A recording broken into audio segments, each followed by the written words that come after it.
When you work in tech at Cox, you get to do meaningful work every day. You get to be the biker who codes as fast as he rides, crafting advanced tech solutions that transform car buying. Or a guitarist who develops harmonious apps and websites, connecting people to people and businesses, all in real time. A savvy soccer mom running solution sets as passionately as she runs gameplays. Be the super secret keeper, designing cybersecurity systems to protect private data and websites. A planet protector, expanding EV battery life and inventing more ways to build a better future for all. When you work in tech at Cox, you get to do career-defining work that solves the greatest problems of our time. Join us and connect to work that improves lives, including yours. Learn more about our family of businesses at cox.career/tech.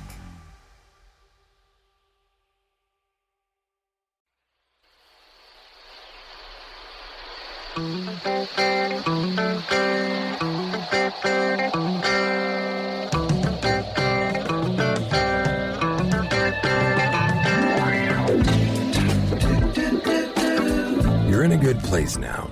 Relax, breathe, smile.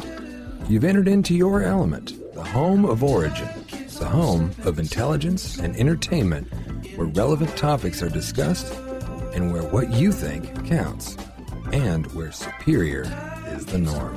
You're listening to Perspectives with Ashley Berges, live on 660 The Answer. You know what I'm craving? A little perspective.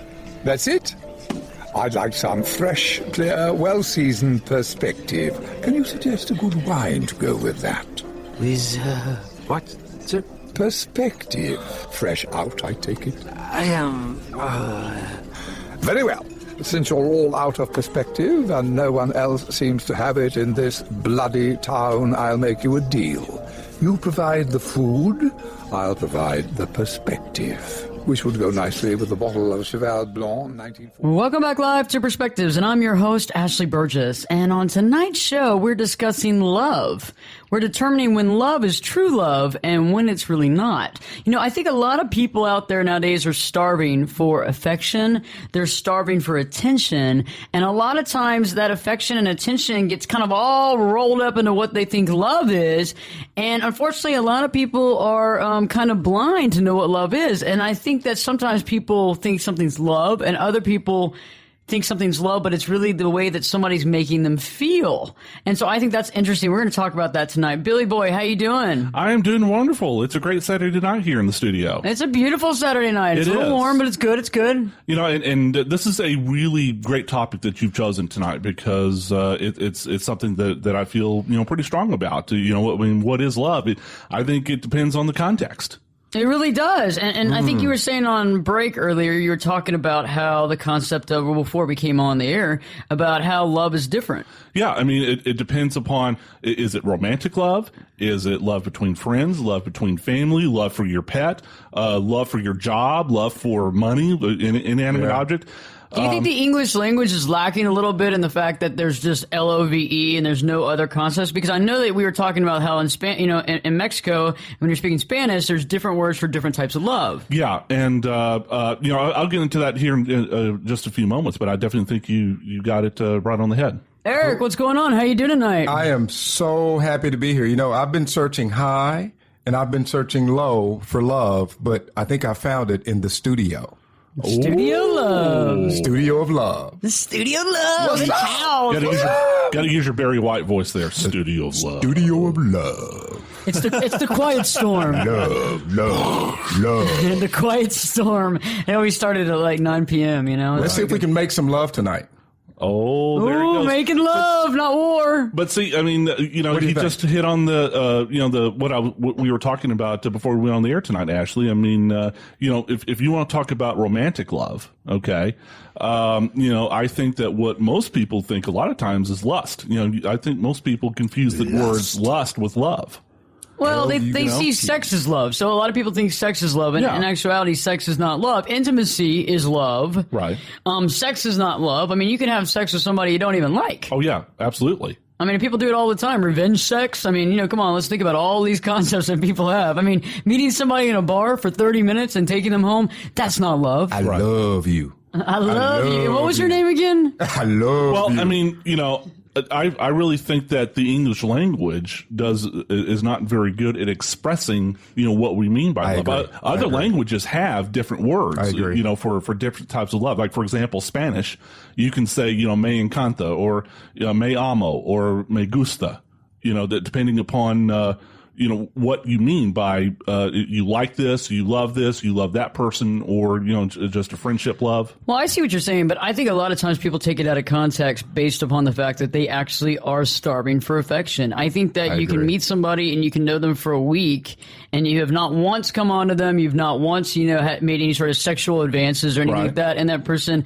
misconstrues your love for, I want more, I want sex, I want this, I want that. When in actuality, I mean, it's kind of like if you piece it together and you realize where we are in this world, I mean, I think sometimes people just take it out of context. I mean, I had the other day, and I'm not going to, say names or point fingers, but I've been on, recently been doing a lot more work on Twitter. I've been doing a lot more, conversating and tweeting and what have you. And I had someone that actually said, hey, I love you. I'm in love with you. I can't wait to meet you. And I thought it was just the love of, okay, we just met on Twitter. I don't hardly know you. I have 2 pictures on Twitter. Wow, that's a little scary. Yeah, that's scary. I have 2 pictures on Twitter. The rest of them are my dog Buddy. So are you in love with my little miniature bull terrier? Or are you in love with me? And the rest of it's like juicing. I do a lot of juicing. So it's like, how do you know who I am?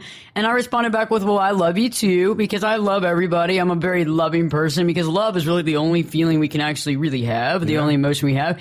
And so when I wrote that back, that person automatically was like, okay, well, when can I see you? And I can't wait to see you naked. And da-da-da-da-da. Seriously? Yeah, seriously. Wow. That is creepy. Wow. And I recently had someone else that I thought was a woman. I thought she was a woman. I thought she was an older woman online. And so when she said she loves me, I was like, I love you too, sweetheart. Anyway, I find out yesterday that this woman's a man. And they were like, no, I'm a man and I'm into you and I live here and I can't wait to meet you. And I'm thinking, I respond back with, I'm married. I am not interested. I'm in love with people in general. And then they were like, oh, are you mad at me? I'm so sorry. Are you mad at me? But see, I think that's, excuse me, that's my point. Yeah. Is that, when you say I love you, how do you get across the concept that you just meant it, love for humanity in general? And that's hard because a lot of people don't love humanity. A lot of people don't see it that way. But also, people can misconstrue it as, hey, I love you too. Thanks for listening. Oh, she really loves me. He thought, he or she, whatever, thought that you meant it, personally for that, And I did mean it personally, but I didn't mean it in a romantic sense, right? Right. I meant it personally, and I mean it, but at the same point in time, and then they asked me if I was mad at them, and I was thinking, why would I be mad at you? I'm not mad at you. I have no reason to be mad at you. There's no reason to be. You've been there before, right? I think we've all been there. That's scary. You just meet somebody and they're talking about love. Whatever happened to like? You remember in grade school and the little girls in school, well, little girls for me, and they'd write you a little love note and it said Like, do you like me? Well, yes or no. Check yes, check no. Let's start with like, man. I mean, you and I we're dating ourselves. It's okay. It's okay. When we were in grade school, that's the way it was. But I don't think that's the way, younger people do it nowadays. How do we lose it, man? It's like, how do we jump to love substitute the 2 words, and it's almost where they're meaningless. Yeah, but I think you like people. I think in general I like people, but in general I love people. I love the human condition. I love people for who they are, and I think that sometimes when people do use that interchangeably, it's hard because in my situation I'm doing it because I love people. But I think people can misconstrue it just because, like what I was saying, most people are starved for affection, and there's no conditions attached to the kind of love you're talking about, Ashley. And I think that's the other thing. Love today, it's a method, it's a tactic, it's a strategy to get something else, conditional, and we've lost sight of that, and that's a little scary. That's a little scary. It doesn't happen overnight, and people want it to happen overnight. And I think you're right about that. I think also, what about knowing people? The level of knowledge. How long have you known somebody? Do you barely know them? Do you know them well? Have you known them for a very long time? Are you close friends? Are you lovers? Are you casual lovers? Are you friends, acquaintances, or do you barely know each other? I think depending on the situation, you can easily deduct where you're at, except for sex doesn't mean love and sex doesn't mean intimacy. And I think a lot of times people misconstrue as well when you introduce sex into a relationship. For some people immediately, once they have sex with somebody, are immediately attached. I mean, there's no question, but there's really no intimacy in between this. So they're basically creating the fascination of love from this act of sex. Because they've never experienced it as a child of parents and any of that. And that's the really, really scary thing, that people are giving all of themselves for something that's not really there. Yeah. Think about that. Well, and here's another thing, E-Money. I mean, think about the phrase we use a lot of times, making love. Yeah. Okay, that English phrase. Would you put it in a pot and put in the oven or something? Yeah, bake it up or whatever. I mean, especially with somebody, maybe that you're still getting to know. I mean, can you really make love to, that person, in a romantic sense of the word? I don't see how you can make love. I mean, you're not in there making it in an oven. You're not like, in the pot pie or something, the pot pie of love. You're not creating like love out of, I don't understand how that connotation ever came about. And I think especially with that particular concept, we get into this later in the show, but, there's a male-female divide there. You know what I mean? Men are perfectly capable of the act of sex without an emotional attachment. And to some degree. I know in my own experience, with past relationships, that's been an issue. Yeah, no, I get it. Something else on that point, Billy, is love was always a word as a guy, as a guy's guy. We ran from that. Remember back in the day when the relationship got to the LOVE, then that was time for the EXIT. Yeah, the commitment issue. Yeah, the commitment issue. So it's an interesting dynamic, and I'm looking forward to the show tonight because I look forward to what we might reveal. What we might reveal could be interesting. I think we're going to reveal a lot about intimacy, about sex, about love, about what's real and what's not. And the biggest thing is to realize, do you love them or do you love the way they make you feel? So stay tuned, because Perspectives with your host, me, Ashley Berges, will be back in 2 shakes. When you work in tech at Cox, you get to do meaningful work every day. You get to be the biker who codes as fast as he rides, crafting advanced tech solutions that transform car buying. Or a guitarist who develops harmonious apps and websites, connecting people to people and businesses, all in real time. A savvy soccer mom running solution sets as passionately as she runs gameplays. Be the super secret keeper, designing cybersecurity systems to protect private data and websites. A planet protector, expanding EV battery life and inventing more ways to build a better future for all. When you work in tech at Cox, you get to do career-defining work that solves the greatest problems of our time. Join us and connect to work that improves lives, including yours. Learn more about our family of businesses at cox.career/tech. At Kroger Pharmacy, care is what's most convenient for you. Care is being here when you need us. We're open evenings and weekends. Care is helping you save more. Most insurance plans and discount cards are accepted at your local Kroger Pharmacy. Care is saving you time by managing your prescriptions online. You can request refills, check order status, and more. Care is convenience that works for everyone. Kroger Health, a world of care is in store. Services and availability vary by location. Age and other restrictions may apply. For coverage, consult your health insurance company. Visit the pharmacy or our site for details.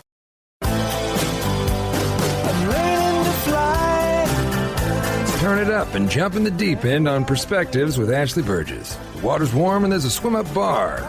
Glass of perspective, anyone? Now, here's Ashley.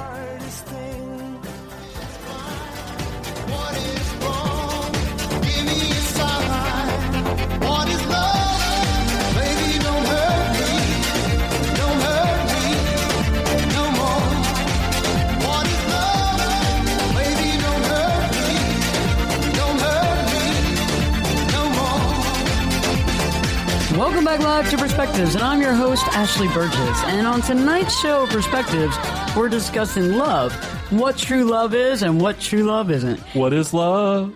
Lady, don't hurt me. God, you love that song. Don't hurt me. I love that song. No more. That tape got stuck in my car. So back when I was like a freshman in college, I remember we put that song on, and it was just the single of the tape. I mean, right. I had an old car, okay, and my parents weren't going to give me a new car. They drove that car for 12 years, and then they gave it to me. So anyway, I had the tape. We stuck it in there. Everybody's listening to it, and all of a sudden it gets stuck in there forever. Oh, no. Forever. So that's the only thing you can listen to. Lady, don't hurt me. Don't hurt me. Don't hurt me. Don't hurt me. Don't hurt me. And then all of a sudden it just stopped working. And then we tried to use like pliers to get it out.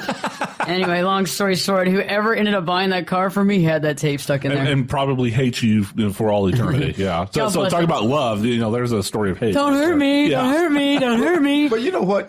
Something interesting about that song. They talk about love, and then it goes immediately from love to baby, don't hurt me. So it's speaking to vulnerability, man. Is that kind of something? Well, that's a really great point. E-Money. In order to love someone. E-Money? Now, when did it become E-Money? I started hearing this in the first segment, and now we're doing the E-Money thing. Yeah, I like it. It's we're bros, fist bump. Makes me sound icy. Yeah. So, ice, baby. Oh God, no. Stop tape. Stealth, solid, I was going to say, icy? Ashley, I will punch you if you just say, Damn. like death to Vanilla Ice. Okay. Oh gosh. He's not a bad guy. He is a bad guy. Love has just left the studio. Love has definitely left the studio. Okay, so Bill talked about punching me. Now he's upset about DJ Icy or Ice Baby. Baby, don't hurt There is a DJ Icy, though. There is a DJ Icy. Okay. Yeah, there is. I used to be in a lot of club music. So what's the base of the relationship? Right, let's think about this. Are we lovers? Are we casual lovers? Are we close friends? Are we friends? Are we acquaintances? Or do we barely know each other? And I think depending on the situation, you can easily deduct what it is. And I think that sometimes sex always normally gets in the way of trying to figure out what a relationship truly is. And that's why when you always hear movies and so forth, when people would say, well, if you have sex, you're going to ruin the friendship, or we have to have sex to save the friendship, because you have all these different levels of, well, where are we and how intimate are we? But, sex doesn't make a relationship, and sex isn't intimacy. And I think a lot of times we kind of teeter on reason when we're dealing with sex in a relationship. Reason goes out the window when it comes to sex and passion. It complicates everything. The old joke, you're thinking with the wrong body part, Yeah, that's true. Which that's, equal for men and women, by the way. Well, I think some people have sex and it can be the best sex they ever had, and it can be the absolute worst person they could ever get married to or ever be in a relationship with. Like they are the antithesis. It is like Superman and kryptonite. So, that's how I think a lot of times the best sex is, and the only reason that is because of some sort of crazy chemistry, but otherwise that relationship's not going to work. It's a toxic relationship. Kind of like makeup sex, right? Yeah. Let's create a situation so we can have makeup sex. And some people, that's a good point. Some people, actually seek out arguments just so, Which is absent of love, or is it a pathway to love? Well, depends on how you define love. I was going to say, we keep going around circles here. What is love? That's the challenge of love. Yeah. Well, we're going to figure that all out tonight. So so put it to bed. We're all good. We're all safe. Don't worry your pretty little head about it. We're going to figure this out now. Love has entered the studio again. Great. We're back again. We're back in love. I no longer want to punch Ashley in the face. Okay, go ahead, Ashley. Special. Jeez. At least until she brings up Vanilla Ice again. Go ahead. I am everybody out there needs to realize that I am like a superhero. I'm like 7 feet tall and 300 pounds of solid muscle. And bulletproof. So Bill is just trying to defend himself here. The whole punching thing, but otherwise. So let's talk about this. How do you feel about them? Do you feel deep love? Do you feel admiration? Do you feel respect? Do you feel friendship? Friendly? Do you feel friendly? I feel friendly toward them. Do you tolerate them or do you not like the person? I think usually this thing is a two-way street. In fact, that when we have deep feelings for someone, the other person does as well. So think about this. I know everybody listening tonight has had a crush. Yes. Crush, right? Yes. And sometimes, you don't find out about the crush. Sometimes you do find out about the crush. But for the most part, when you have a feeling towards somebody, it's usually a two-way street because you normally can't have feelings for somebody when another person doesn't have any feelings for you. Wow.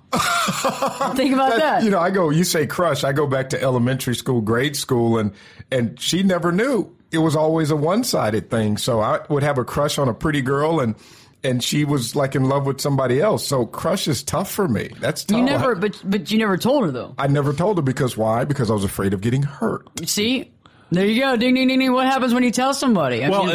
For me, I had crushes all the way up through high school, for crying out loud, and, one girl had a crush on and, I never told her. I think for similar reasons. It's like, afraid of getting hurt. Yeah. Because, knowing my luck, it'd be like, I like you as just a friend, which I hate it when women do that. Yeah. I like you as just a friend, Oh, baby, you got what I need.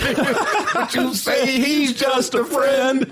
And you say he's just, oh, baby, Oh my Lord, God rest our soul. See all the sidebars we take and try to talk about love? Okay, so get this. I had somebody last night actually message me and let me know that they had a crush on me for years. On your Twitter? No, not on Twitter. Oh, okay. Message me, message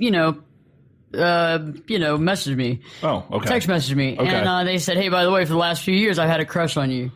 And I was like, no way. I was like, I really appreciate you telling me. Now, they're in a relationship, at this point in time, and I've been married, so there's nothing I could do about it. But I thought that was pretty cool. And I said, hey, I really respect that you said that, I mean, I can't say I had feelings one way or another, but I think it was pretty cool, though. Yeah, I mean... And I respect that, and that makes me respect that person a lot more. You were flattered, too, weren't you? Yeah, you were flattered. Yeah, but it also made me respect them because they were honest about their feelings, Yeah, that's an evolved person. We had a guest on the show several weeks ago. We talked about being an evolved human being, and I think that's a sign of someone being evolved. That's a good point. And see, but the thing about it, Ashley, is that you are way more mature than the majority of the human population. And evolved. God bless you. And evolved, because I can't think of anybody else who would react like you would. I think most people I know would react like, oh, that's kind of awkward, creepy, I mean, in some ways, we, especially when it comes to love and in our society, and maybe another point I'd like to explore during the show. I mean, we in America, we still haven't gotten past our Puritan, beginnings. We have this funky attitude towards love and sex and all that good stuff. I think people are scared of it. Yeah, people are definitely scared of it. So it's like, oh, you have a crush on me? Yeah, okay. I think you're right. Stay arm's length, I think people don't understand how to deal with it. I think honestly, to be loved is an amazing thing. To be loved, to be told that you're loved, I think that's an awesome thing. And even when I'm told that I'm loved by somebody of the same sex, I am not upset or freaked out about it in one way or another. I think it's great. I mean, I think it's awesome. I'm like, thank you so much for being honest with me, I can relate to that, Ashley. It took me a while to get to that point, and I look at it with an added dimension, of having kids. Love with kids is something else, because here you have this little life, this life that is in the process of forming, and they look at you and they show, and you see love in them. And I think it's an evolution, but it's about those feelings. When the person said they had the crush on you, it made you feel a certain kind of way. When people use love, it makes you feel a certain kind of way. And I think that's the core of it. What does that mean? Is that something lasting? Is that something substantive?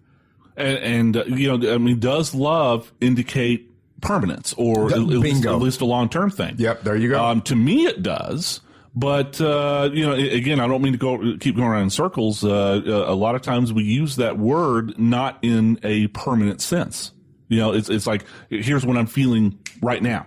And see, I'm the opposite. I'm one of those people, I'll love you no matter what. Right. I mean, unless you just screw me over and over and over and over again, and at that point in time, I'll still love you, but I won't be hanging out with you.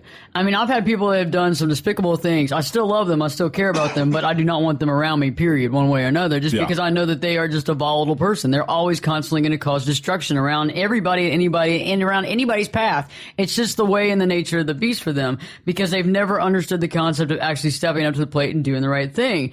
But, when we come back, we're going to talk about, love. We're going to talk about more about feeling happy, because I think a lot of times happiness and love kind of are together. And the reason why I say that is because a lot of people always say, I'm looking for happiness. I'm looking for happiness. I'm not happy. I'm looking for happiness. And the same goes for I'm looking for love. In all the wrong places. In all the wrong places. I'm looking for love, and the thing is that when you're looking for something that's already there, that's a problem. That's the problem, because you're just wasting a bunch of time looking for something that already exists within you. And when you don't get it, you don't get it. So when we come back, we're going to be talking about more about that, because once you get that, you're going to totally understand what love is. So stay tuned, because Perspectives with your host, me, Ashley Berges, we'll be back in 2 shakes.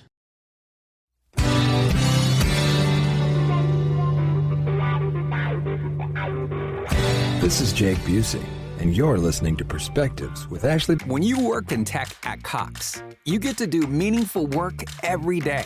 You get to be the biker who codes as fast as he rides, crafting advanced tech solutions that transform car buying, or a guitarist who develops harmonious apps and websites, connecting people to people and businesses, all in real time.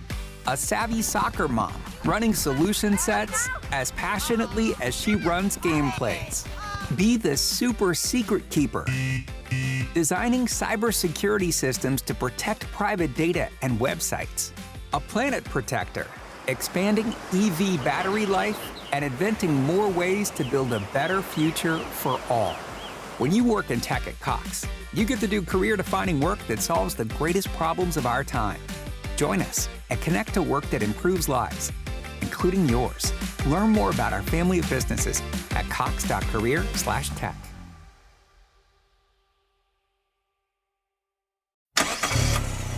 Hear that? That's the beginning of a journey powered by the confidence that comes from driving a vehicle so reliable, it's backed by a 10-year, 100,000-mile limited powertrain warranty. Where your journey ends? Well, that's up to you. Visit your local Kia dealer today. Kia, movement that inspires. See retailer for warranty details. Always drive safely. Limited inventory available. Berges on 660 The Answer.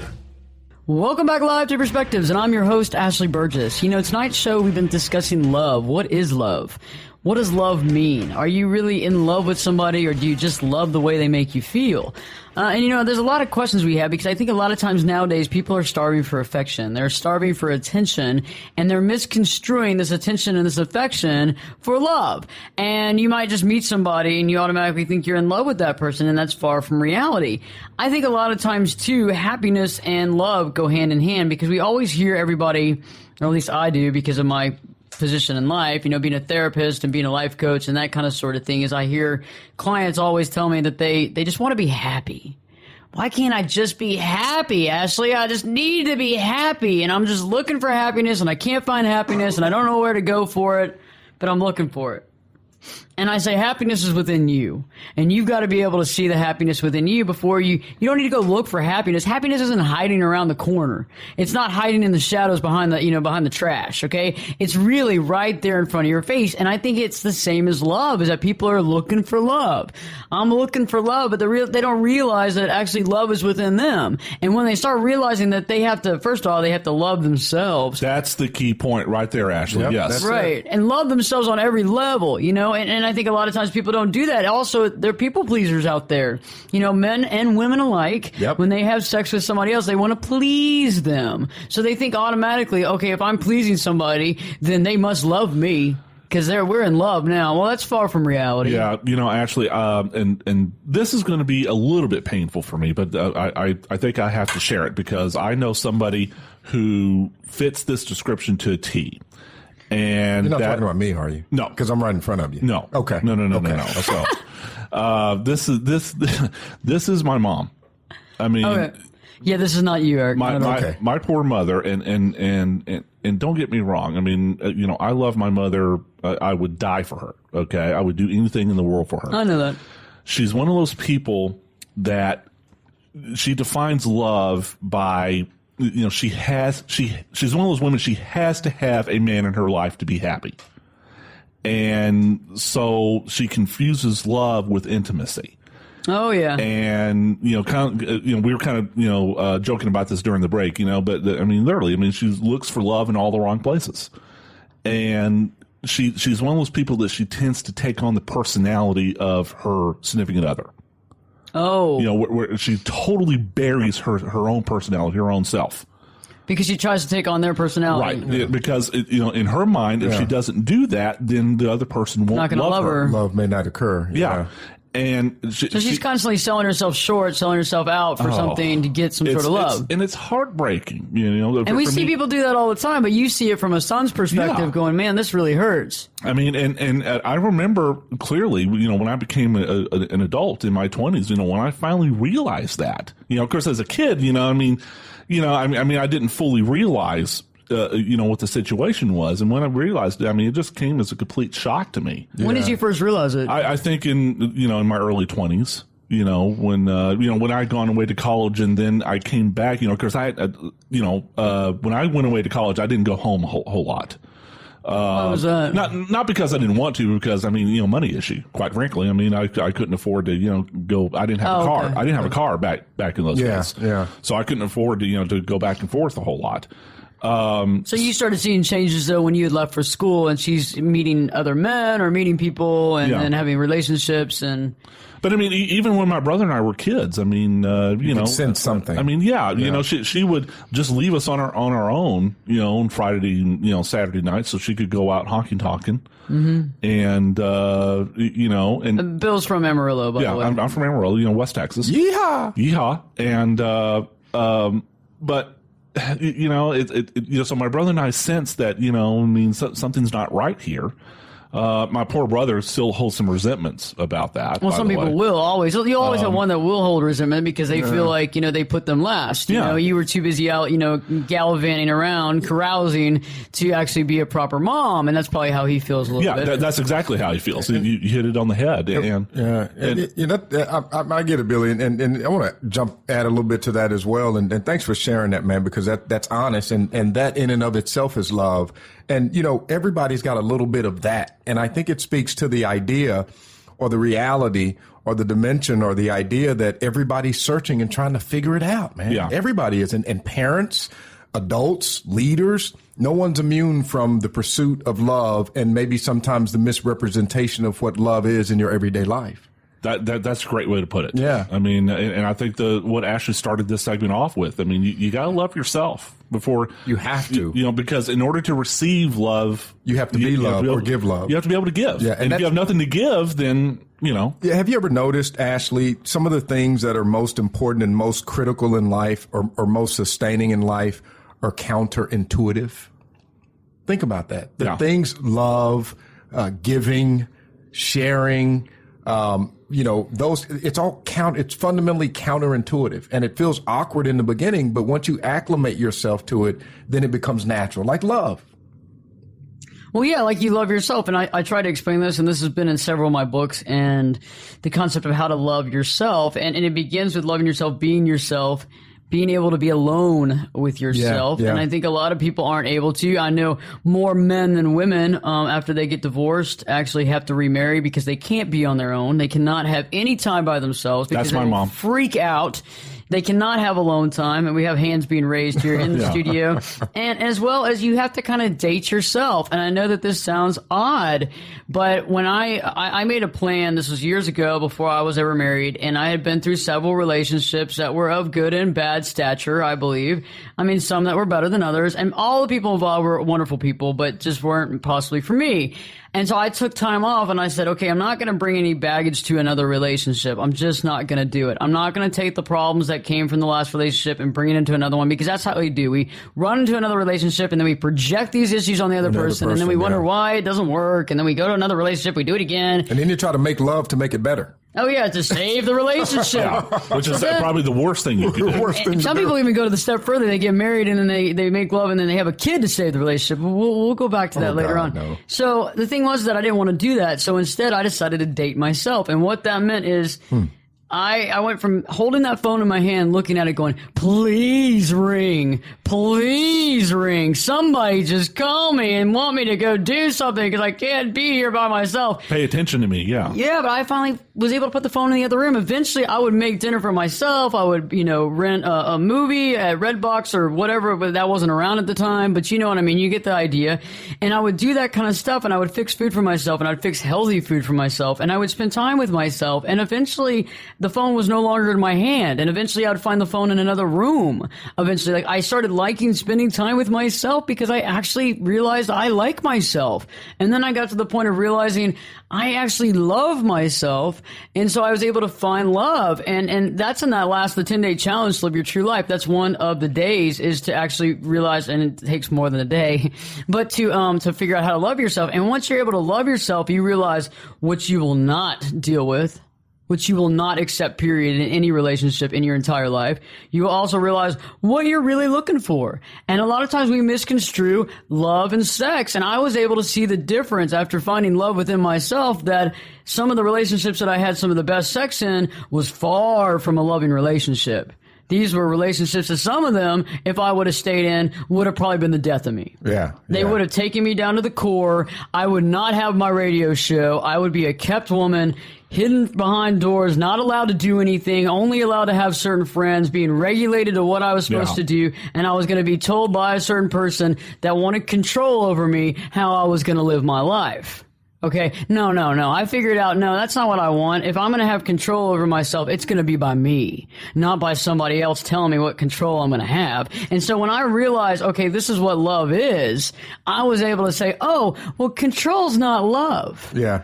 Oh, this isn't love. Oh, this having this good sex but not being able to conversate isn't love. So actually, maybe one way to define love is define it by what it's not.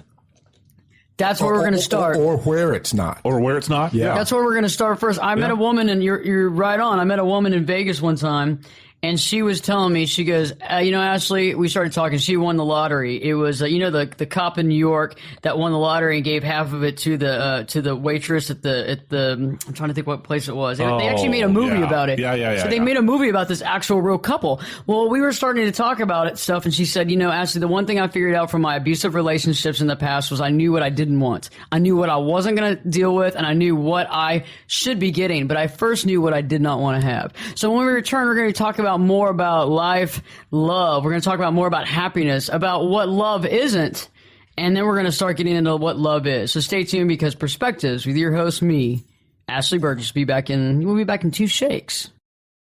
I could lift you up. I could show you what you want to see and take you where you want to be. Get in here. Give us your perspective. We're listening. And you're listening to Perspectives with Ashley Berges. I'm Luke Skywalker. I'm here to rescue you. Welcome back live to Perspectives, and I'm your host, Ashley Berges. And on tonight's show, we're talking about love, determining what true love is and what true love isn't. And right before the break, we decided that a good idea and a good way of figuring out what love is to figure out what love is not.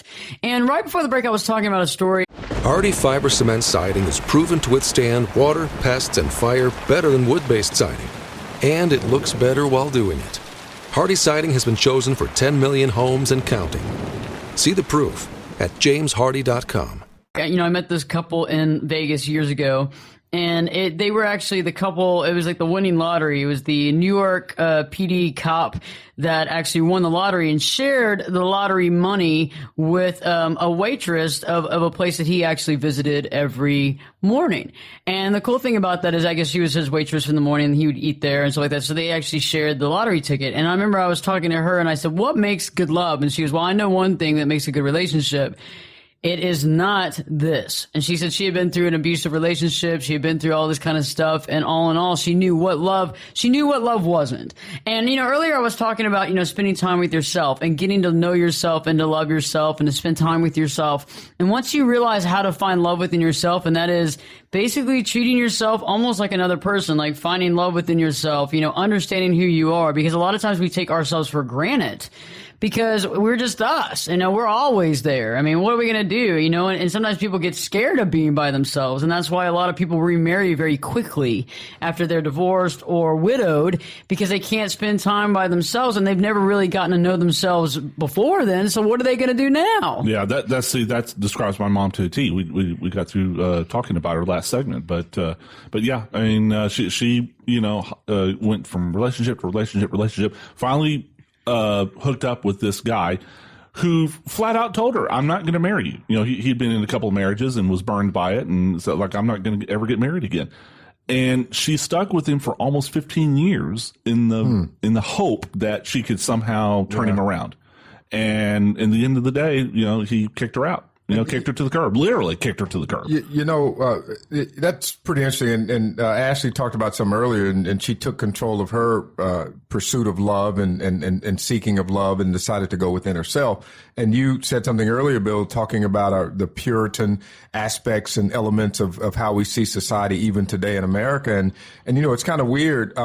That love and marriage, it's kind of like in that code or ethos, it tells us that we got to go find it. Let's go find love. Let's go find the perfect mate. Let's go find this. But, nothing tells us to look within. And that's where it is. I mean, that's where it is. So some of the issues that your mother's dealing with and some of the issues that we all deal with, if we flip that, maybe we'll find it. I mean, it's just weird to me. That's all. Well, I mean, I'll say this, Ashley. Here I am picking on my mom, and again, I don't want anybody to get the wrong idea. No, it's all love. It's all love. I really all love my love. mother. Yeah, all well, love. the reason why you're bringing it up is to explain the situation. Yeah, case study. Yeah, but I'll pick on myself here.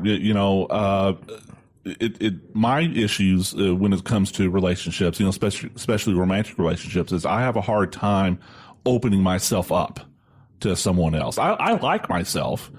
It's just that, when I was a kid, I was bullied and picked on. And also I dealt with issues, with my parents' divorce and my dad leaving and stuff like that. So I was afraid to open myself up because I didn't want to get hurt. Yeah.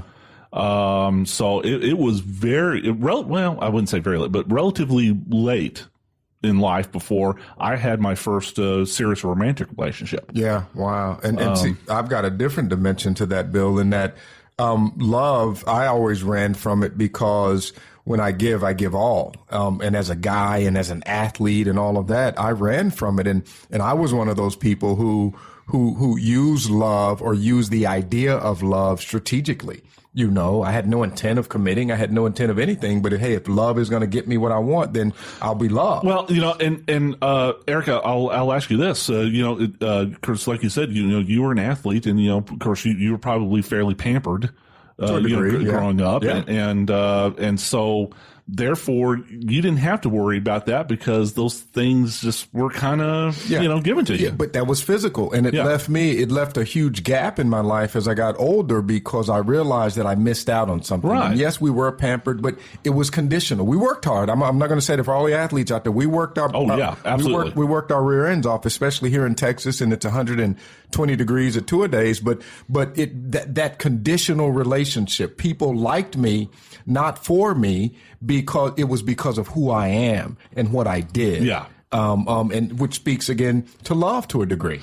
I think I agree with you. I think a lot of times we see love as physical. I think also a lot of people are brought up to see love as financial. Yeah. So think about the other side where you have parents that buy your love and constantly buy your love. And so you assume that love is a financial thing. Love is, okay, this is a monetary thing. And so they never really get to what love is. And you touched on this, Eric, about, the physical side of it as well as strings attached. And I think like with your mom, Bill, the strings attached of, are they going to love me? If I do this, will they love me? If I act this way, will they love me? If I do this for them, if I put myself on hold, if I do this, if I do that, will they love me? And the thing is that's the sad part about it, is that's not love. When you have to sit there and start jumping through hoops to figure out what love is. And, it's interesting that you talk about your mom. I'll take you off the hot seat for a second and I'll talk about my dad. So the thing is that with my dad, we love each other and everything, but I was jumping through hoops to get my dad's, praise, to have my dad, be happy with me and to show me, I'm so proud of you. And basically, here you go, I'm proud of you. The thing is that I needed to become proud of myself. Yep. And so there came a time when we went through a lot of stuff. And when we came out on the other side of it, guess what? I no longer jump hoops for anybody. Good. And I no longer jump hoops for him, because it's not about that. To get somebody's, am I pleasing them? Am I making them happy? That shouldn't even matter anymore. It should be, are you making yourself happy? Because when I realized with other relationships that control is not love, that changed it all up. And I think a lot of women listening out there tonight, and I think a lot of maybe younger women listening out tonight get it, because they're going through these relationships where they're being controlled, they're being manipulated, they're being told what to do, they're being told how they should be, they're being told what a more sophisticated woman would be or what they would do. And in the actuality of the whole thing is that the person that's telling them this is just trying to control them. And so they actually love the control and the power. They're not really into this person because they can always find another person to control. Yeah, I think that speaks more to that man. And unfortunately, that's a dynamic that I'm more aware of and I'm more conscious of, having daughters. And I try to inoculate them from that. And as I've evolved, and again, I've started, just about like any guy and not having a clue about love or any of that. But as I've evolved, I've realized that, especially from a gender perspective, the women that I've been most attracted to, Ashley, the women that I've been most compelled to come to a state of love with, are women who have a high level of confidence.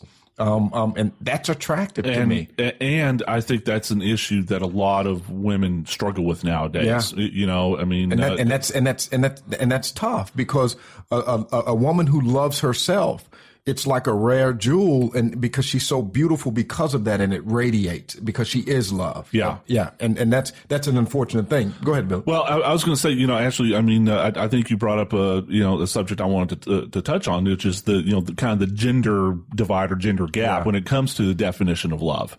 I think that a lot of women, I won't even say many or most. I know where you're whatever, going, and I think I'm going to agree already. Go ahead. But a lot of women will stay in bad relationships or toxic relationships, you know, because they define themselves, you know, from a self-esteem point of view, that, okay, gee, if I would rather stay in this toxic relationship than be alone. Well, let's talk about this. You're so right. Now, we don't even have to talk about toxic. Let's just talk about identity. So let's talk about the identity thing. When women, let me give a good example. You got women out there that marry pro athletes. Okay, you got women that marry pro athletes, and they go on, and the athlete that they married is all over the TV. They're playing, you know, whether it's football, they're playing every Saturday night, or, you know, every Friday night, or whatever night they're playing. Sunday nights, whatever, you know. Yes, you got Eric over here, so he's going to help me with that. However, you know, they're playing every Sunday, or, you know, during the day, or what have you. And at first, they are Mrs. So-and-so, and they're happy to be Mrs. So-and-so, okay? Well, then, eventually, a year or two goes by, and they're not happy with being Mrs. So-and-so anymore. And they don't understand, because they feel like they've lost their identity. I'm no longer myself anymore. I'm so-and-so's wife, and I don't like it. Yeah. And so you have these whole contradictory ideas of identity, and you know why that happens is because they never really found love within themselves, or they would have never put themselves in the position in the first place. I mean, because that to me is a humdinger right there. You know, actually, real quick, we're coming up on a hard break, but if I had my way, then I would require all women in America to take the Beyonce oath. Ooh. If you like it, put a ring on it. You know, I mean, you know, I mean, I think a lot of women, you know, just wait it out. You know, well, I mean, that they give themselves up too easily. I'm not talking necessarily about sex, but I mean, they give themselves too easily. But that's two-sided as well. And there's no incentive in it for the male to make the commitment. You were talking about the commitment earlier, and that's Eric. Two-sided, and guys realize that. And unfortunately, guys use that. Absolutely. And I mean, for crying out loud, if the guy is getting all the benefits of a marriage without having to make the commitment. Why bother? Why buy the cow if you can rent it? Yeah. Why bother? If you can rent the cow. So, ladies, you know, take the Beyonce oath. You know, if you like it, put a ring on it. And that's what I tell my daughters: make him earn it. Yeah, make him earn it, because if a guy, if he doesn't earn it, he doesn't appreciate. Yeah, it. I mean, at least back in the day, you know, that you had a father with a shotgun in your face. You know, that was a pretty good incentive. Nowadays, you don't even have that. We're going to be handing shotguns out to everybody here after the show. Nice. So when we return, we're going to be talking about how when you spend time with the people that you feel that you love, are you happy during it, or are you not happy, or how do you feel, or was it kind of just a build up for a real letdown? So stay tuned, because Perspectives with your host, me, Ashley Berges, will be back in. You know what? We'll be back in 2 shakes.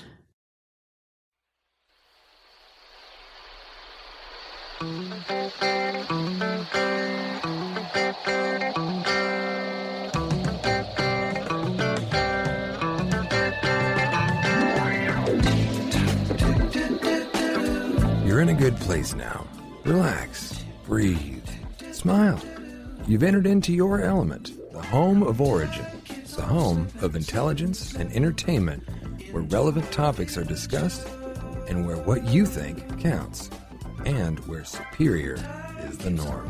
You're listening to Perspectives with Ashley Berges, live on 660 The Answer.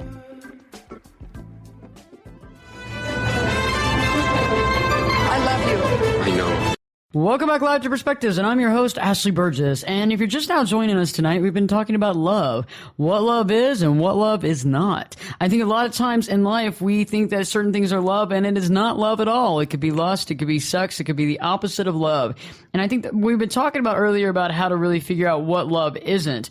And before that, we were discussing, you know, how you're supposed to love yourself, and how a lot of times when we don't love ourselves, we get confused on what love is. And, you know, earlier when I was younger in life, you know, I would think that love was more control, more strings attached and stuff like that. And it really isn't that at all. And by loving yourself and getting to know yourself and understanding who you are and basically kind of dating yourself, spending time with yourself and understanding that and not looking for other people to make you feel good is very interesting. And earlier, I think on break, we were discussing about, again, how happiness and love are so linked, because a lot of times people actually look outside of themselves to find happiness and look outside of themselves to find love. And I know that, Bill, you were talking about your mom in that situation, and that is so inherent for a lot of people in this world, is that we look for love in other people. In all the wrong places, yeah. In other people when it's all within us, right? Yeah, exactly. And if we don't love ourselves, you know what? Other people aren't going to love us, and we're not going to understand what love really is. So we're going to jump through hoops, and we're going to have strings attached, and we're going to go through life, and it's not until way later down the road we realize that we missed out on something pretty cool. Yeah, I studied a lot of philosophy in college, and one of my favorite readings was the Odyssey, Homer. Yes. Homer searched I remember the that. world over. Yep. He searched the world over for a sense of himself, and he slayed dragons, and he sailed through storms and hurricanes and all of this, and ultimately what he sought was within himself at home. Beautiful story. Beautiful story. The story of exploration. The greatest frontier is ourselves. I mean, we've been trying to figure that out, since human beings were walking the earth. Ashley, tell you what, real quickly, because that I'm a Christian. Okay, maybe a lot of our listeners are as well. So I tend to view things through that filter, right? Right. And here's a good Bible verse, I think, real quickly that... please say it's Corinthians. Please. Yes. Here we go. Yeah, I've been waiting. Imani's been waiting for this. I love it, man. I love it. So here's this definition, okay? Love is patient. Love is kind. We'll start with the 1 Corinthians. Yeah, 1 Corinthians chapter 13, verses 4 through 8. That's it. Okay? Love is patient. Love is kind. It does not envy. It does not boast. It is not proud. It is not rude. It is not self-seeking. It is not easily angered. It keeps no record of wrongs.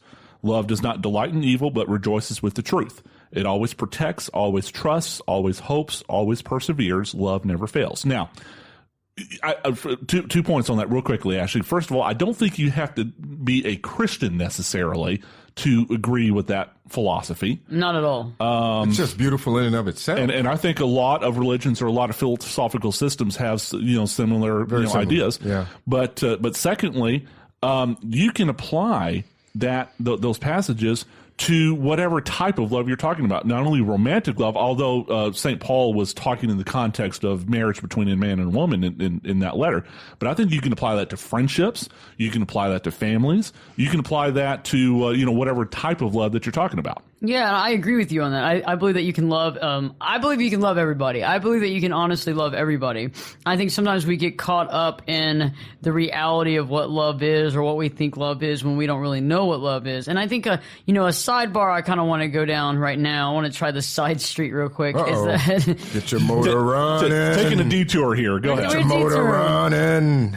Woo! I think sometimes when we start a relationship, especially a love relationship, I think a lot of times people, and when I mean love, I mean romantic in this sense, I think a lot of times people have more of an addiction or more of a crush. And I think one of the ways that we can figure that out is, sometimes you have the butterflies in the stomach, or prior to seeing that person. Cold sweat. Yeah, prior to seeing that person, you're really like, yes, you're looking forward to it. You're just like, this is going to be so great. This is going to be so great. Yeah. And when you get there, you're kind of like, whoa, this is a letdown. And sometimes it's more of the idea of that person. Sometimes it's more of the idea of the reality of that person. Sometimes it's more of the idea of love instead of what the relationship really is. And so sometimes I think people think, oh, this is a letdown. And I think a lot of times it's because we're trying to make a relationship into something it's not. Actually, I've heard that phrase, you're in love with the idea of being in love. Yeah. I mean, a lot of times people are, and a lot of times people, are in love with that idea and they want to get married so quick because they think marriage is the end-all, be-all to everything. And it is most certainly not. Some think the wedding is the end-all to be-all of all things. No. And that's the end, and they're going to get the divorce. It's a process. It simply is a process that begins within oneself. And I just go back to 1 Corinthians. And, Bill, thanks for reading that, man. I mean, it all really sums it up. It's not self-seeking. It's not easily angered. It keeps no record of wrongs. And which, by the way, and I'll confess this from my own point of view. That's something that I do have a struggle with. What? Because I tend to, since I'm passive aggressive by nature. Oh yeah, you keep you harbor some stuff. I do harbor stuff, and that's something that I constantly struggle with. And I think for everybody out there that does harbor that, I think that's a normal thing to do. However, what does it do? It actually stays inside of you. Yes. That's what the word harbor is. Yeah. And it goes back to that idea of counterintuitive. Most good things to some degree are counterintuitive. Again, love and harboring for your personality, and even mine, Bill, I have the same thing to a very high degree. It's counterintuitive for me to do that. But once you break through that, there's freedom on the other side, I think. Oh, absolutely. Break on to the other side. Well, it's like with my dad and I, we had problems for several years and we overcome them. And the reason why we overcome them and how we did that was, one, we had to put our own issues aside. And he had to also understand what true love was. And he had to understand that he had strings attached a lot.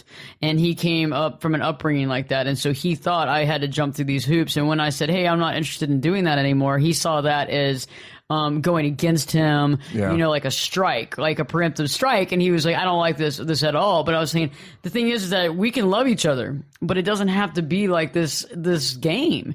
And I think a lot of people are into the game and they are into it because of their parents, because of their upbringing, because of what happened in the very beginning. So they see that as love always. Always, and that's funny because, boys or men and dads always is an interesting dynamic. And I love my father, dearly. And it's been up and down, but, we're in a great place right now. And it all started by him saying, and I'll never forget, he picked up the phone and he called one day and something was going on. And he said, son, bear with me because I'm working on myself. And when I heard that from him, I knew that was an opening because he started with not trying to work on me, not trying to correct things that may be wrong with me, but he started with, son, I'm working on myself. And that was a pathway to a greater relationship and a higher dimension of love between father and son. And it's a wonderful thing that we're experiencing right now. That's awesome. That's real. And that's cool. It is. Like on the flip side of that too, like the time you spend with someone when there's real true love there, whether it's a friendship, whether it's a marriage, whatever, but when there's real true love there, the time that you really spend with that person can be really rewarding and it can be really worthwhile. And I think that it's worthwhile because it's a two-way street. There's a clear mode of operandi. There's not a lot of draining of one side, because I know everybody listening and I know everybody here in the studio has been in relationships where it seems really one-sided. And you know why it seems one-sided? Because one person is feeling something the other person's probably not. That's it. And it's exhausting. And they don't know what to say, and so they just play along with this game. And sadly enough, a lot of people see the game as love. And in your instance, your mom, as well as a lot of people I know, and I know people that are in some really kind of hard relationships that deal with stuff on a daily basis that I don't know if any of us could deal with. And they deal with it year after year without ever a marriage in sight, and they don't know what's going to happen, and they're holding on for dear life because they love this person. If it's laboring, if it's taxing, if it's exhausting, then it's not natural. Right. Life is meant to is meant to have a certain ease to life. That's so true. There's a certain ease to it, and and if it's tough, if there's a dis-ease, i.e. dis-ease, then that's a problem that needs to be looked at. And that's where the term comes from, dis-ease. That means that the ease of life or the ease of something has been blunted. Right. I agree with that because somebody's making it more difficult or you're making your life difficult on your own. And timing's everything, and ease is of the essence, because when things become too hard and too difficult, you got to step back and see, are you going against what you need to go through? Because I think a lot of times we can do that because, as humans, we can be very hard-headed. We can be very stubborn. We can believe that what we're doing has to be right. It has to be right. I'm one of those people. I'm not stubborn at all. What are you talking about? I'm one of those Not at all. I'm one of those human people. Save me. I'm one of those human beings. I'm just a human. I'm just a human being. I'm so tortured. So stay tuned because we're going to talk more about what love is. We're going to actually figure this out tonight, guys. Let's do it. Stay tuned because Perspectives with me, your host, Ashley Berges. We'll be back in 2 shakes.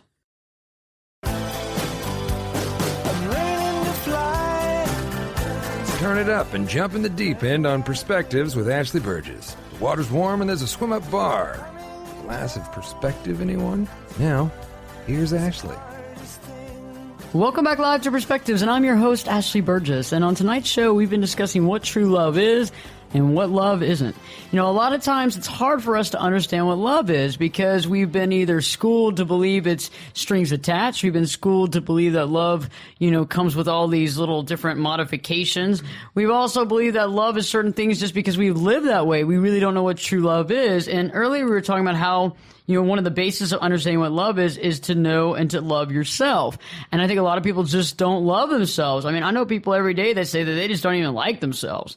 I mean, and there's a difference between liking and loving, but also when you're understanding what you love about yourself and you understand loving yourself, you're more open to be able to love another person. And I think right before the break, we were really discussing, you know, the concept of just the time that we spend and the sex that we have and that kind of thing. Does that equate love? And I think we want to kind of turn our eyes onto another concept, and that's about intimacy. How intimate are you? And I think that really derives what love is. I think intimacy is everything in every relationship, right? It's the cornerstone to everything, and it's the thing least found in any relationship. You know, having a bunch of kids, sexing it up every day doesn't link it to intimacy. It's not the same thing. And in order to have intimacy, you have to be intimate with yourself. You know, you got to get to know yourself and understand why you do what you do. So think about that, okay? So, you know, Bill, Eric, we were talking about this a little bit earlier, and I think this is interesting, is that when you're able to be intimate with other people, you have to understand how to be intimate with yourself. And that's not like some sort of sexual thing. We're not talking about some sort of weird stuff. We're talking about being able to understand yourself, feeling love toward yourself, taking care of yourself, not having to run into a relationship because you can't be alone, because God forbid you're alone, you know, and people think that they're alone. They have themselves, but they just want to jump into any relationship so that it's not quiet anymore. Well, actually, I'll complicate the issue even further because, you know, can't intimacy also extend in a different way to friends? Yeah, that's what I was saying. It's in every single relationship. You know, you're kind of talking about it mostly in the romantic sense of the term, but yeah, I mean, I think it also extends to friendship. I know people, you and I both know people who they have to be the center of the social, you know, their little social universe, right? And they you know, with absolutely no intimacy whatsoever. Yeah, I mean, these are the people who have like 1,000 people or more on their Facebook. Well, let's not go there. Let's not go there. You know, no, let's not go there. Now you're different. I mean, your Facebook is for a different purpose, but you know what I'm talking about. It's you know. No, I know what you're saying. They have, you know, they know this. They know everybody just enough, just a little bit, and they only know everybody just a little bit to a point, right? Right. They don't get to know them very deeply. They don't have deep conversations with them. They're not there for them really. They're there for the show. Right, exactly. And see, and to me, and maybe I'm the odd man out here, but to call someone a friend, I think implies a level of intimacy. Yeah, intimacy by definition is, you know, it's funny you say that, Bill. From a noun perspective, it's a close familiarity or friendship or closeness. So in and of itself, intimacy is the pathway to friendship, or should I say, intimacy is a reflection of friendship. Right. And you have to be intimate with people. Like, I think we're intimate with people. We're intimate with each other. Yeah. I mean, because otherwise we couldn't do the show because we wouldn't have the ability to talk about these issues together. One person would walk out the door, the other person would blush really badly, and the other person would be like, I don't really, you know, care about this. Let's talk about some real stuff, you know? Yeah. You know, let's talk about the news. Yeah, and then there's a certain vulnerability about that. Again, goes back to that counterintuitiveness. Mm-hmm. But, you know, when you open yourself up, you know, oftentimes that's when good things can come in. That's when always good things come in. You have to, which is something I struggle with. But you have to know who to open yourself up with. Exactly. So there are people out there that you make decisions based upon the wrong definition of love, and you open yourself up to them, and guess what? You get hurt because it's not real love because they can't share it with you. They are not intimate with you. But when you open yourself up with somebody that loves and respects themselves, even if you're wanting something different than that person wants, they'll still have love for you. They can still be intimate with you, and they can still explain to you and be there for you instead of making judgment calls or just hurting your feelings. Well, you know, have you ever heard the phrase, Ashley, you know, I mean, or have you heard of romantic relationships where the other one is saying, you know, we have to be friends as well as... Well, that's so important. You can't be married without being friends. Love is based marriage. upon, love is based upon friendship, right? But I think that's what you and E-Money are getting at here is the whole E-Money, the intimacy thing. Whether you mean it in a romantic sense or in a friendship sense. It's a cornerstone of all relationships. Both, I mean, it can be applied to both at the same time. Well, that's what I was saying. It's the cornerstone. Intimacy is the cornerstone of all relationships, and I agree with you. But in order to have love for somebody, you have to at least be a friend to them first. Yeah, no, I agree, Ashley, and you took the words and the thoughts right away from me here, because we started the show talking about love and how people instantly fall in love. Hey, there's a like on the Facebook, and we love each other. We just met at a bar. We love each other, but there's a pathway to love, and certain things have to happen before you get to love. Love is the big prize. Yes. Okay. And if you avoid the steps of getting to the big prize, then you either don't appreciate the prize or the prize has no real value and it's devalued. And so I think we're getting to right now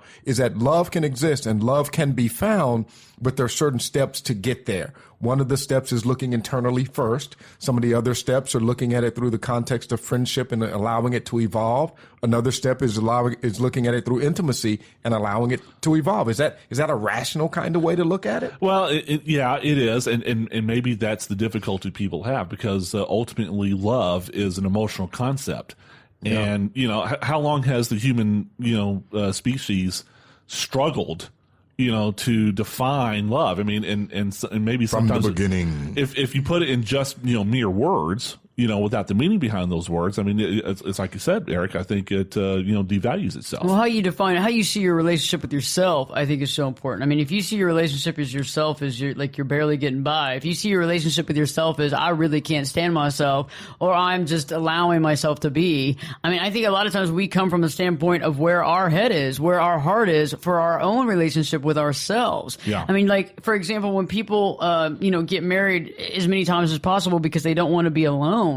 It's interesting how they can get remarried, but guess what? They're still just as alone as they felt before, but now they're married. So then they go looking for more companionship on the side to make them feel like they're not so alone. But the point is that their aloneness is within them. Yeah. I mean, you could have a party of 150 people at your house, and if you still feel alone, you feel alone. And that's where infidelity can come into play. Well, yeah, that's the direction I was heading on that one, because then you try to find someone else that seems to fill the gap. And then you start getting into this like cornucopia of, well, that person's not really doing it, so let me add someone else into the mix. And then wait, they're not really doing it because they're not there. Let me add someone else in the mix. And eventually you get like this whole party line going, and guess what? You're still alone. And you're increasing the complexity of your current state. Whenever you bring someone else into it, it becomes organically more complex, and that's the more difficult thing. And you lose sight of what you were originally trying to capture in the first place, which is a sense of love. And I want to take another side note today because I think this is important. And we're gonna take a little side step again.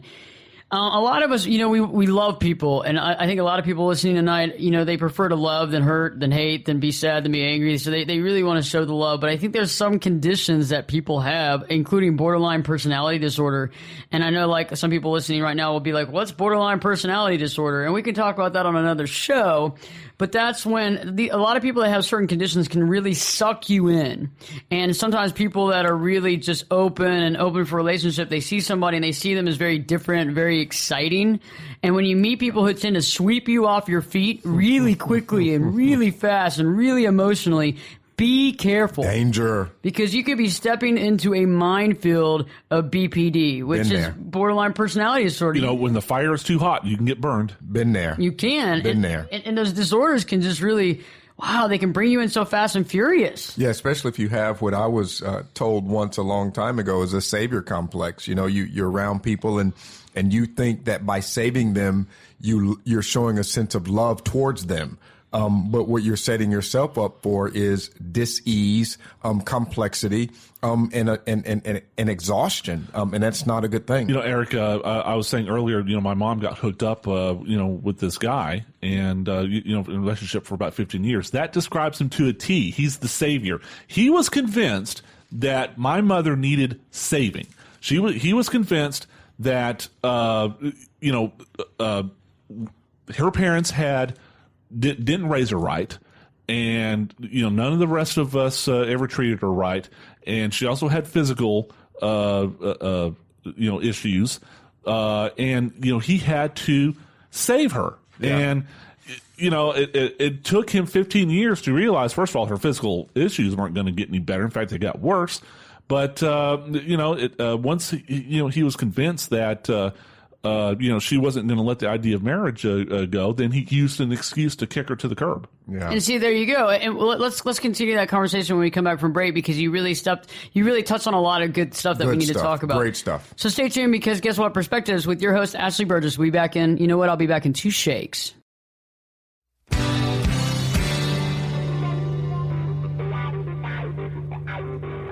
This is Jake Busey, and you're listening to Perspectives with Ashley Berges on 660 The Answer. Welcome back live to Perspectives, and I'm your host, Ashley Berges.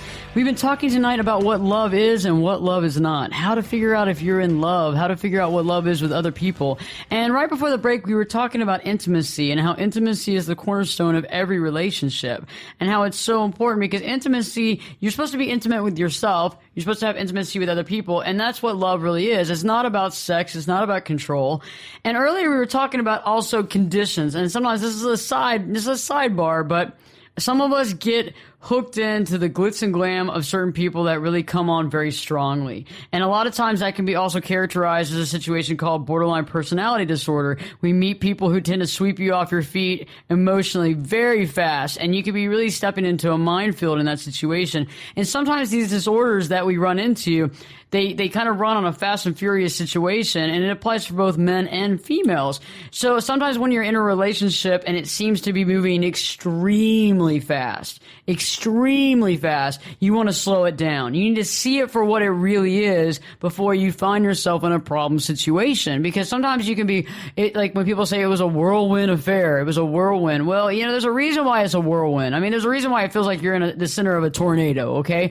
It's because it's not real. You're being hoodwinked. You're seeing what you want to see, as well as you're kind of buying into this emotional fury, when in actuality, if you slow it down a little bit and you're able to see yourself for who you are, you can recognize that this relationship's really not a true relationship. Ashley, I've been in relationships like that where, and I'll speak just from a romantic point of view, where our relationship, we were just so into each other, and, we were having sex every night and, all that good stuff. And by the time we kind of, came up for air, so to speak, we realized that that's all our relationship was based on. And it didn't last very long after that. So when I got with my current girlfriend, who I've been together for almost 9 months now. Congratulations. Yeah, thanks. In all honesty, that's the longest serious relationship I've had in years. Wow. Okay, and I cool. think one reason for that is because we specifically sat down and talked about it. Let's go slow. Okay, let's not just, have, sex on the first date, second, or even the third date. Right. And, get to know each other, be friends first, and, then just let the relationship just take its natural course. And, it's worked out for she and I. I like that. Yeah, and that goes back to what we talked a little bit about before the break is there are certain steps. There are certain steps that have to be taken to get to the objective or the outcome that you want to have. And if you circumvent those steps, you're leaving yourself open for miscalculation, misjudgment, or just, plain heartache. And what you guys have done is you made a strategic joint decision to take particular steps seriously until you got to the next point. And that's a good thing. And I think you're being rewarded for that, I hope. Yeah, I think so. I think, and let's switch gears a little bit. Let's talk about what love is. I think we've talked about what love isn't. Let's kind of switch gears. I think love, first off, respect is key. I think respect is key. I think a part of love is to respect the other person for who they are and what they add to the world, what they add to the relationship.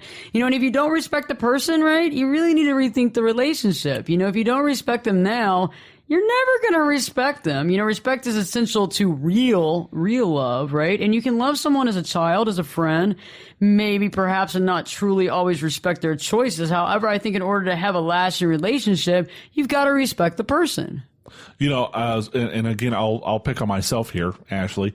I had a serious relationship about 5 or 6 years ago that ended for that very reason. And it's because she didn't respect me. She didn't respect you, and you could feel it, right? You could see it. And it was my fault because you allowed it. I allowed it to happen. Yeah. I was, that was the first serious relationship I'd had in a long, long time, and I didn't want to lose it or to ruin it. So I allowed her basically to walk all over me. to the point where and people will take advantage as far as they can go if they don't really love you. And to the point where, she didn't respect me. Yeah, because it's hard to respect somebody that you walk all over. Yeah. And that's true. And I see that in a lot of relationships nowadays where you have women that want the bad boy and then they get in a relationship with the good guy, right? And they find the good guy, and if the guy basically allows her to walk all over them, they have no respect for him. Ashley, real quickly, I actually asked a woman this one time because that's my problem. I'm the nice guy. Right. So you would think that, I'd have to be taking numbers as far as women go. So, that they'd be lining up and I have to take applications or whatever. Yeah. But I asked her about this, and here's what she said. She goes, well, you're a nice guy and everything, but then we get to thinking, what's wrong with you? Yeah, yeah. There's something wrong with you if you are a nice guy. And how messed up is that? Well, they're messed up. They're the ones that are messed up. They're messed up, and they're going to mess it up for everybody else that's trying to do the right thing. And I go back to my athletic self some time ago, and truth be told, and I'm going to reveal it in front of all of our audience today, the reason that I picked the male sport, the alpha male sport of football, was it was a protective mechanism to protect that nice guy self. Okay. It was a hyper projection of myself, because beyond all of that, deep down, I'm the nice guy too. Yeah. And I didn't want to get hurt. And so I created this bigger than life personality to protect uber macho. Exactly. To protect that inner self. Exactly. To protect that inner self, because I was a nice guy. And I found myself coming to some interesting kind of situations to where I would date a girl and, in college or sometime thereafter, and she wanted that bad guy. And I wasn't that bad guy. And you can see it on her face. It's like, I want to be treated badly, but I'm treating her nice, and so she doesn't like me because I'm treating her nice. And that's sad. It's a sad state of affairs, because you reap what you sow. And so if you want the bad guy, that basically tells me, you're not ready to be loved. You want to be in an unsuccessful relationship. You want to be in an abusive type relationship because that's what you know. Because that's what you know. Normal. That's what you grew up around. So either chaos. you saw dad and mom have arguments, and you saw dad be the one that was the Rolling Stone that put his hat up on the wall when he showed up and was gone for long periods of time, and mom was there crying or what have you. Yeah. Or mom was dating around with a lot of different men that were all kind of fast and furious, and then you started dating, or you had problems with your dad, and your dad was maybe a good guy, and so you went the opposite direction and found somebody else totally different. But for the most part, when you go with the bad guy, when you're going for that fast and furious guy,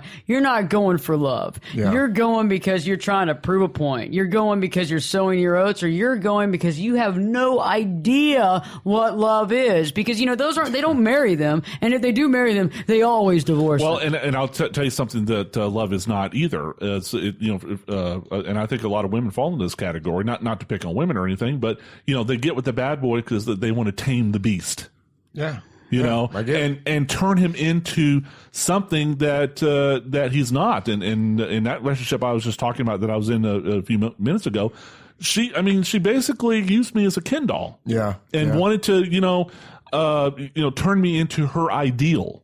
Yeah, my comment to that, it goes back to that old East Texas wisdom that I got as a kid, and comes from some folks deep down in the country, and they say, you know what, you can't change grown folks. Can't change them. Can't change them. Grown folks can change themselves if they make the commitment to do it. If they seek within. You can't do it for them. But you can't change grown folks. No.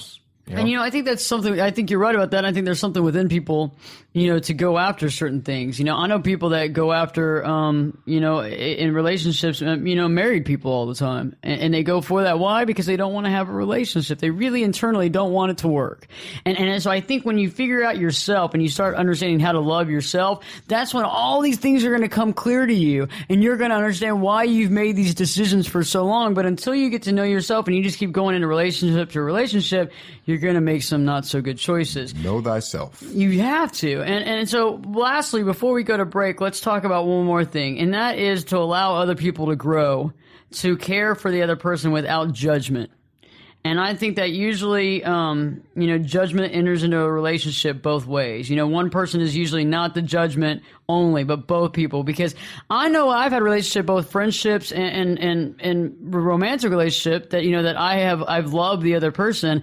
However, all of a sudden judgment enters somehow.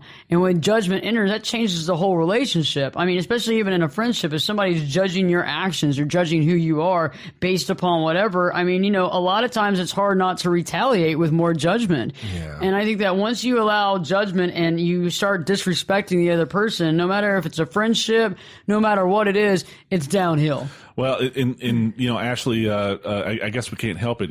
Here's one more. We define love by what it's not, and that I think you're absolutely right. If you're getting into this cycle of he's going to treat me this way, so I'm going to treat him. I'm going to do this to him since he did that. See, that's what ended my parents' It's a dangerous spiral marriage. Yeah, low these many years ago is that each got into I'm just, drew lines in the sand. Yeah, and get your Gatling gun. And it was like, well, if you do this, then I'll do that. It's all about, this is predicated on, I will love you, predicated on the fact that you do this. Right. I will respect you, predicated on the fact that you do that. And that's not love at all. So stay tuned, because when we return, we're going to talk about what love truly is, how you can find true love in all your relationships, and how you can begin doing that today. So stay tuned, because Perspectives with your host, me, Ashley Berges, will be back in. We'll be back in 2 shakes. I could lift you up. I could show you what you want to see and take you where you want to be. Get in here. Give us your perspective. We're listening. And you're listening to Perspectives with Ashley Berges. This is your last chance. After this, there is no turning back. You take the blue pill, the story ends. You wake up in your bed and believe whatever you want to believe. You take the red pill, you stay in Wonderland, and I show you how deep the rabbit hole goes. Welcome back live to Perspectives, and I am your host, Ashley Berges, and we've had a great show for you tonight. We've been discussing what love is and what love isn't. We figured out what love truly is not, and so right now we're going to actually discuss what love really is. First off, real love starts with you and only you. Clearly, everybody listening tonight, real love doesn't start with your husband or your wife. Real love doesn't start with anything outside of yourself. Real love doesn't start because of your friends or your family. Real love actually begins inside of you. And you can choose to see love. You can choose to be love. You can choose to act through love. You can choose to love yourself. You can choose the opposite as well. Nobody's holding a gun to your head, okay? But you can choose to be loved. And once you understand what real love is, like how you really love yourself and how you understand yourself and why we do what we do, because sometimes we make choices because we're human and they're not always the best of choices. And we do it because of some other reason. And in order to figure out that unconscious or subconscious reason, you've got to figure out yourself. You've got to take time. You've got to spend time with yourself. That means, spending time dating yourself, getting to know yourself, being a part of yourself, not trying to always go to the next party or meet the next person or get into the next relationship and hoping that person's going to define you.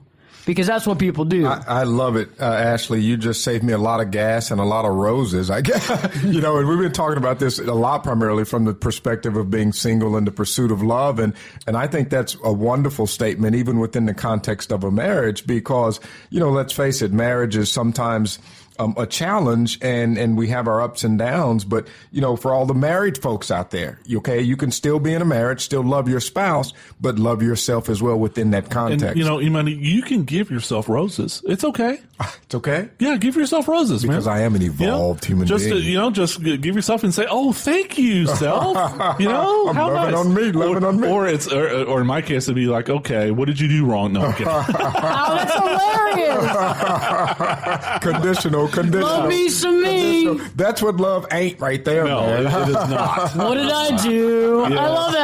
I love that. You're like, you give yourself, instead of like the diamond ring, you give yourself some nice gloves or like a nice, riding lawnmower. Yeah. What did you do? Exactly. I got to tell you, man, on that point, though, I mean, I am happiest when my wife has gone to the beauty shop or she's gone to the spa or she's bought something nice for herself. And that makes me happy. You know why? Because she did something for herself.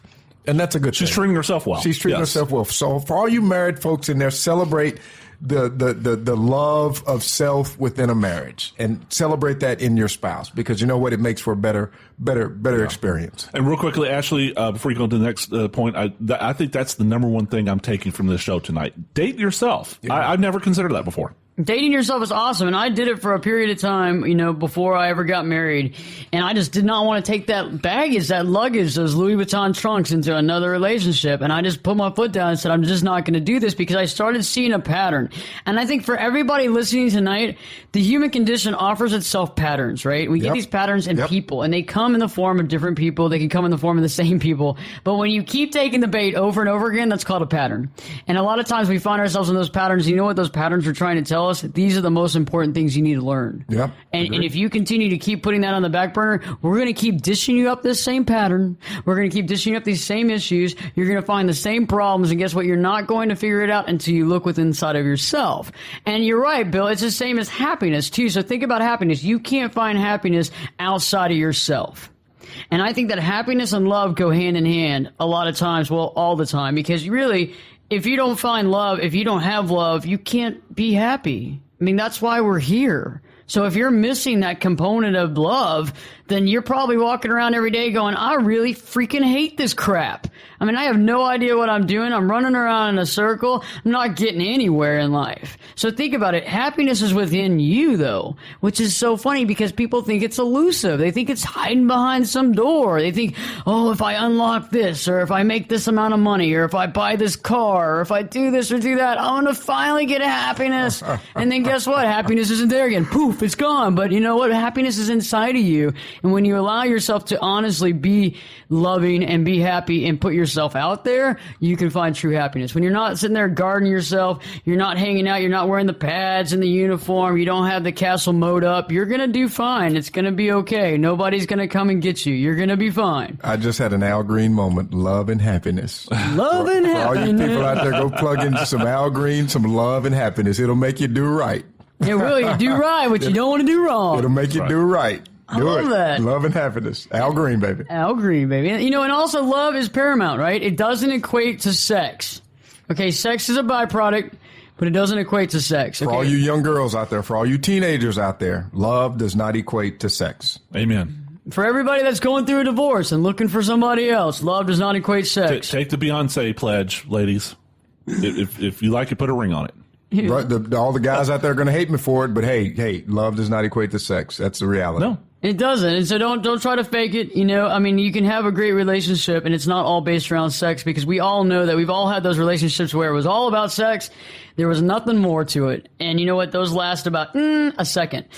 Split second, you're done. Boom. You know, so what about the last thing? And I think the last thing is paramount. And, you know, besides not judgment, not judging yourself, right? What about not judging ourselves? Because I think a lot of times I hear people come into my office every day and twice on Sunday saying, I'm not that good. I'm never going to get this done. All this stuff's happening to me. I'm never going to find love. I mean, I just don't know. I mean, I guess I'm not a person that can be loved. I'm not someone that anybody wants to love. I mean, you know, I have all these issues and problems, and honestly, Ashley, and I hear this all the time, and it's like, if you don't respect yourself and you're making judgments against yourself, how are you going to find anything better? How would you expect someone not to do that to you if you keep doing it to yourself? I've always, the word judge, I've always had an interesting relationship with using the word judge or judging of someone. There's only, you know, there's a term that only God can judge. You know, the only person or the only being that can actually judge is a perfect being. And there's only been one perfect, from a Christian perspective, one perfect being that walked this earth. So let it loosen up. Don't be so hard on yourself. Don't try to quote unquote judge yourself. You don't have the authority. Yeah, which you know doesn't mean that you can't look at yourself. Self-analysis, all of that. Okay, yeah, but judging here's something I need to improve about myself. Judging, yeah.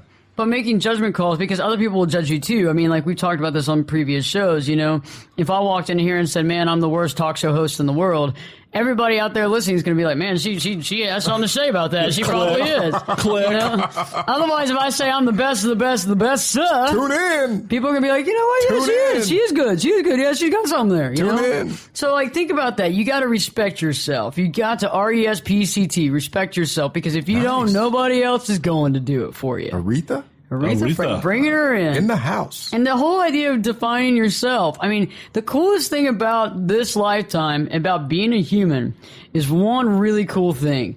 And I don't think you're going to hear this anywhere else in the world. You actually have the ability to define yourself clearly. Yes. You have the ability to say who exactly you are and what you stand for.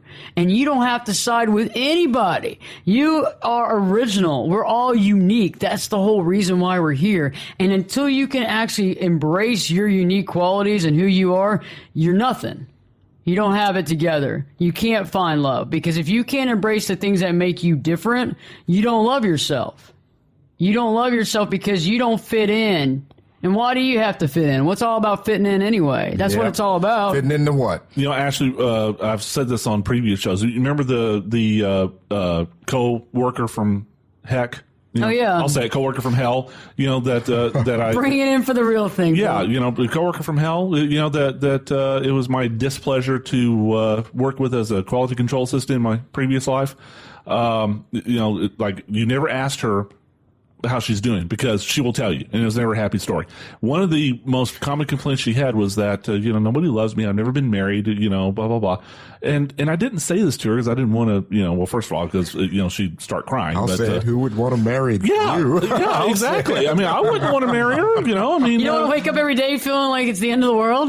You know, yeah, everything's negative. I mean, yeah, you know, it's like, who wants to be, you know, remember in the previous show we talked about energy suckers? Yeah. Oh, you know, yeah. People who judge themselves are energy suckers. And they are. You know, and who wants to be in that person's presence? Because they'll judge you too. Yeah. Because you're not going to be good enough either, because if they're not good enough, you sure the hell aren't going to be good enough. I mean, that's just the way life is, because they could never find someone good enough. Remember that. I'll never find anybody good enough. Nobody will ever love me that's worth loving. So all these things that we say in our head is just insane. So you don't want to let other people define you. I think this was an awesome show. You know, I love this show, and I hope the folks out there listening got a little something from this show today. This is why we do what we do. You know, love yourself, date yourself, don't judge yourself. You know, you're a pretty good person, even with warts and all, even with all your faults. You're a pretty good person. So love yourself, and then you can love someone else. That's it, man. I agree with that. So remember, you are the only one who can define you, and you have love within yourself. And remember, lastly, date yourself, court yourself, buy yourself the proverbial flowers, make a best of it. And you know what? You're going to find love. So stay tuned, because guess what? Perspectives with your host, me, Ashley Berges, will be back in 3 shakes.